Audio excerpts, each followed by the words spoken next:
Audition គាត់បានធ្វើឲ្យទស្សនិកជនរីករាយជាមួយនឹងការច្រៀងការលេងហ្គីតារបស់គាត់មកដល់វគ្គពាក់កណ្ដាលប្រេចប្រត់បេក្ខជនញញឹមស្រស់រូបនេះនៅតែបន្តធ្វើបានយ៉ាងល្អនៅយប់នេះសុជាតិនៅតែបន្តក្តីសុបិនរបស់ខ្លួនដោយប្រឹងប្រែងឲ្យអស់ពីសមត្ថភាព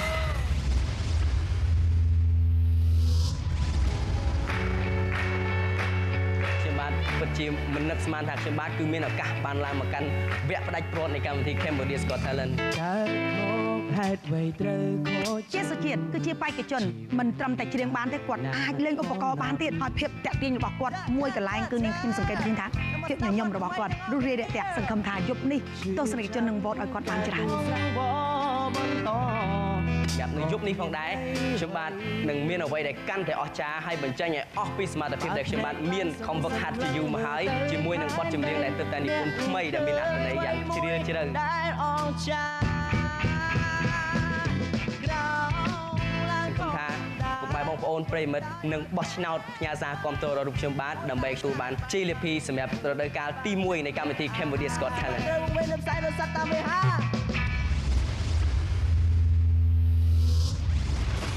Cambodia's Got Talent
ចាំការទងស្រែកនំអងវបន្តក៏គ្មានន័យអ្វីបើភ្នែកឡើងសម្លឹងមើលទៅផែនដីអ្នកនឹងឃើញអ្វីមួយដែលអស្ចារ្យ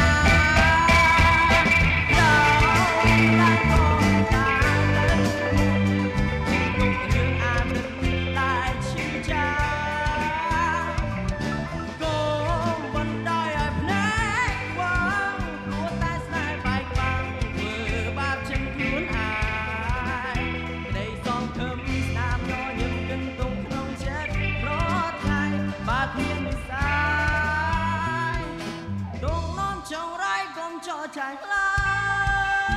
យ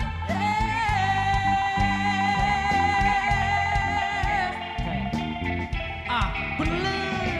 រៀបជួរអ្នកកាតុកចាំបាច់គាត់ធ្វើអ្វីណាណាមិនต้องខំពីតទៅទៅតែតែល្បីដែលធ្វើខុសសូមមេត្តាក៏មិនដល់ព្រោះលើកឯងមានការហាក់ជួយឲ្យចូលមកប្រតថ្ងៃក្រោយអ្នកទៅច្បាប់ពីជីវិតធ្វើមួយសូមមេត្តាអ្នកគិតគិតច្បាប់រយតែក្រោយក៏មិនដល់តាមព្រមនេះគិតព្រោះជីវិតជាមេត្តាមួយប៉ុន្តែយើងអាចជឿអ្នកបានហើយមកទីនេះសិលឹមប្រពន្ធមួយយើងអាចជឿអ្នកកំប្រាពិចារណានៅពីសំដីដែលខ្ញុំនិយាយពីក្នុងចិត្តអ្វីគ្រប់យ៉ាងដែលខ្ញុំได้รับពីឆ្លងបញ្ចាំពីរឿងពិតហើយឆាកជីវិតពេលអ្នកឆ្លងកាត់ទឹកថាវេទនាប៉ុណ្ណាតែដើមមិនស្រួលឲ្យត្រូវវងវែងនៅផ្សាយរស័ព្ទតាមវេហា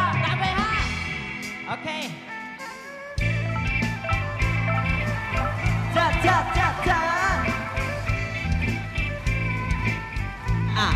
ាអូសាវិឡៃទីយោយោអូសាវិឡៃអូសាវិឡៃទីយោយោអូសាវិឡៃចាំបាច់ទៅខូចចិត្តអីកាតុកអីរឿងស្នេហាចាំបាច់ទៅខូចចិត្តអីកាតុកអីមកស្ដាប់បទថ្មីទាំងអស់គ្នាយ៉ា អ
ពីរោះយ៉ាងនឹងជួយចិត្តមែនតើចំពោះ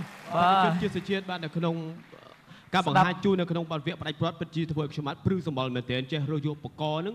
បាទជំរឹះចម្រាញ់ចូលគ្នាបាទទាំងបុរាណសម័យបូកចូលគ្នារឹតតែរន្ធត់ទៀតបាទអរគុណអំបញ្ញមែននេះស្ដាប់ឡើងព្រឺសម្បល់ព្រឺតែម្ដងបាទអរគុណនៅក្នុងការចូលរួមនៅក្នុងវគ្គផ្ដាច់ព្រាត់នេះតើចំពោះប្អូនសេជាតិអារម្មណ៍យ៉ាងណាដែរបាទបាទសម្រាប់ខ្ញុំបាទអារម្មណ៍គឺរំភើបហើយសប្បាយរីករាយខ្លាំងជាទីបំផុតសម្រាប់ខ្ញុំបាទនៅថ្ងៃនេះអរគុណបងប្អូនទាំងអស់សម្រាប់ស្នូទះដៃក៏ដូចជាការហូសម្រាប់បទចម្រៀងមួយបទនេះសូមអរគុណជាបន្តដើម្បីផ្ដល់ជាមតិយោបល់សូមជូនទៅខាងតារាភាពជំនាញគឺនាងខាត់សុខីមសួស្តីអូនបាទជំរាបសួរចាជំរាបសួរអូនអូយថ្ងៃនេះអូនល្អមែនតែនចាខ្ញុំមានអារម្មណ៍ថាស្រឡាញ់បទចម្រៀងរបស់បងអូនណាដោយសារបងអូននិពន្ធបទថ្មីហើយបងអូនចេះមិចភ្លេងហើយក៏មិនចោលនៅឧបករណ៍បុរាណអញ្ចឹងធ្វើឲ្យបទចម្រៀងរបស់បងអូនកាន់តែមានរសជាតិចាឈ្មោះសុជាតិហើយបទចម្រៀងមានរសជាតិទៀតចាបងសូមចូលរួមត្រេកអរជាមួយនឹងកូនខ្មែរមួយរូបដែលចេះនឹកឃើញនៅអ្វីដែលថ្មីល្អសម្រាប់ប្រជាជនខ្មែរយើងទោះបីជាយ៉ាងណាបងនៅតែគាំទ្របងអូនជានិច្ចចាសូមជូនពរឲ្យអូនជួបសំណាងល្អអរគុណបាទយល់យ៉ាងណាចំពោះបាទការផ្ដល់ជាមតិយោបល់សម្រាប់កម្មការរបស់យើងបាទអ្នកនាងខាត់សុខីប៉ុន្តែនៅឡើយនៅគណៈកម្មការរបស់យើងពីររូបបន្តទៀតបាទដូច្នេះសូមប្រគល់នីតិនេះជូនទៅដល់បាទគណៈកម្មការ KOY បាទសុជាតិមួយធ្វើបានល្អបាទវគ្គនេះគឺកាន់តែល្អវគ្គទី1ក៏ល្អវគ្គទី2ល្អវគ្គផ្ដាច់ព្រាត់នេះគឺល្អត្រង់ថាមួយចេះយករនាតត្រសោមិនចូលហើយចែកគ្នាលេងដាច់បានល្អបាទចេះចែកគ្នាលេងបាទអញ្ចឹងយើងស្ដាប់ទៅឃើញថាបទចម្រៀងវាកាន់តែណែតឡើងធ្វើបានល្អមែនតើគ្រប់ត្រយប់នឹងឲ្យបងអូនបាទបោះឆ្នោតជូនបងអូនច្រើនបាទអរគុណដល់ចាត់គ្នាបាទជុំក្រោយសូមជូនដល់កម្ពុជាតារាយើងប្រចាំប្រទេសកម្ពុជាគឺលោកព្រាបសុវណ្ណអរគុណសុជាតិក្រុមបងប្អូនគឺហាក់បីដូចយើងចូលមកហាក់បីដូចជាយើងមានសងតង់គ្នាហើយបទចម្រៀងទៀតសោតហ្នឹងខាងក្រុមអូនបានហាត់ប្រហែលពេលហើយ